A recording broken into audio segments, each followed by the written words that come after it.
Hello, welcome to the overview of the End Target Measure Report, which some of you may know as End Target Outcome. My name is Jennifer Curtis, and I'm the statewide System of Support Lead at the Michigan Department of Education. The goal for this short video is to introduce the End Target Measure, or ETM report, and help you understand how it's meant to support your planning in MICIP as you work on your CSI plan.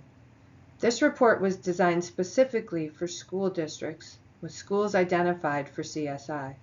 It helps answer a very practical question: how much improvement is needed on key indicators to have a reasonable chance of exiting CSI by the end of the cycle. It also helps streamline the data you're already expected to use in MICIP. The End Target Measure report will help you think about meeting exit criteria. As you can see, there are two key parts to meeting exit criteria for CSI. We will review both during this presentation. CSI exit requires improvement in both ELA and math proficiency, at least a 0.01 percentage point increase for each of the last 2 available years of the cycle. This requirement is for all schools identified for CSI, including those identified for graduation rates. The next few slides show examples of how improvement patterns are interpreted across years. It is important to understand that consistent improvement is what's required, not just a single good year. This example shows improvement in percent proficient in both years and in both subject areas for an overall status of met. This example shows the opposite, shows a decline in percent proficient in both years and in both subject areas for an overall status of not met.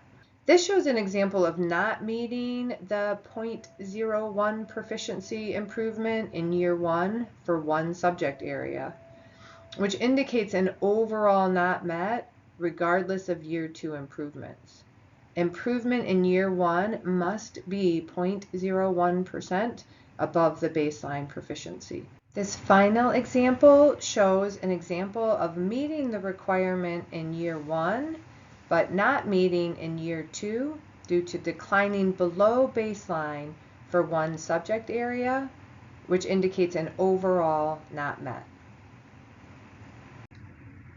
Okay, now let's discuss the exit criteria of not meeting entrance criteria, meaning not in the bottom 5% of the overall school index, and having a school 4-year graduation rate above 67%, which on the ETM report will show as 68% or higher. The ETM report translates school index thresholds into familiar real-world measures like percent proficient or graduation rate. So teams can set goals that are grounded, realistic, and aligned with exit expectations. The report focuses on 6 indicators of the school index: ELA and math proficiency, ELA and math growth, percent not chronically absent, and 4-year graduation rate. These are key indicators for CSI exit. One of the most important features is the approximate minimum end target measures, or the approximate threshold for exceeding the bottom 5%. These represent reasonable benchmarks for improvement, not guarantees, to give teams a helpful reference point when setting goals. In MICIP, the ETM report can be used in several places: as part of your data story, when defining goals, when setting end and interim targets, and later when monitoring and adjusting your plan.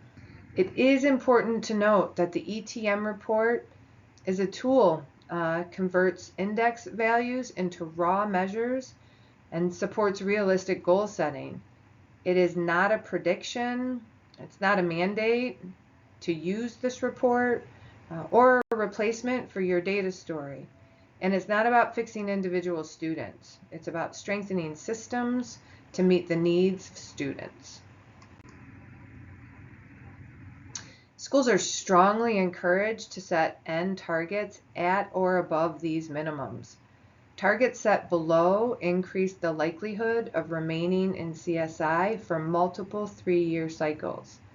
At the same time, remember that these benchmarks may shift slightly over time, so professional judgment still matters. You'll notice that the report uses participation adjusted proficiency, which aligns with how the school index calculates the proficiency index. This helps ensure consistency between what you see here and what's reflected in accountability data. Here's an example of the ETM report. This specific example is for ELA proficiency.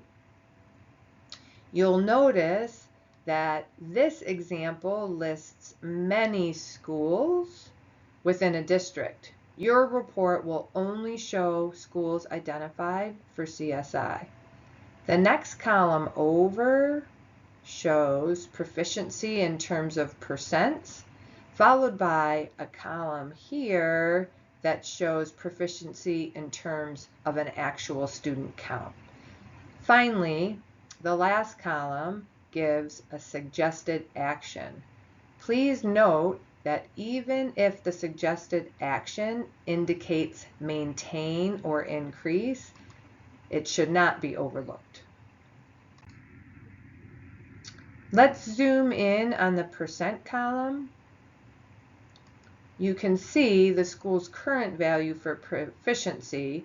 For example, this elementary 1 has a current ELA proficiency at 5.36%.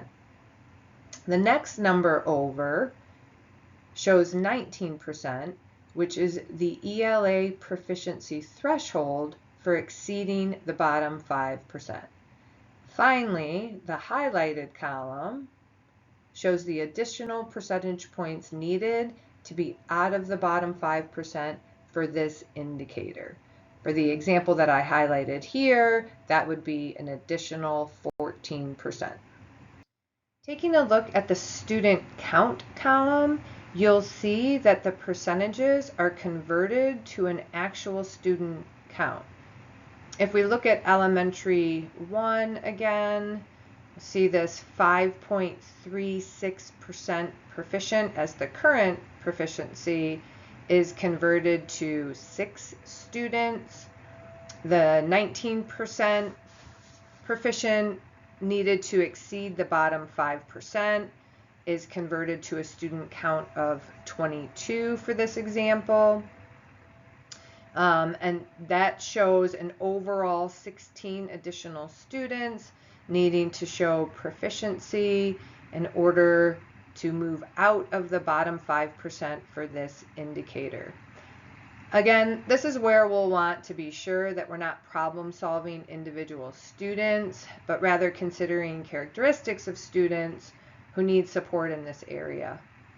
There are 5 additional pages in the report that show the same information for the other school index indicators mentioned earlier in this video.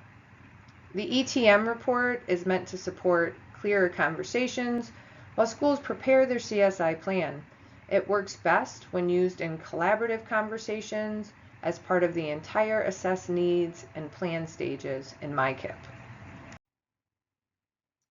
At this time, the ETM report can only be distributed through email.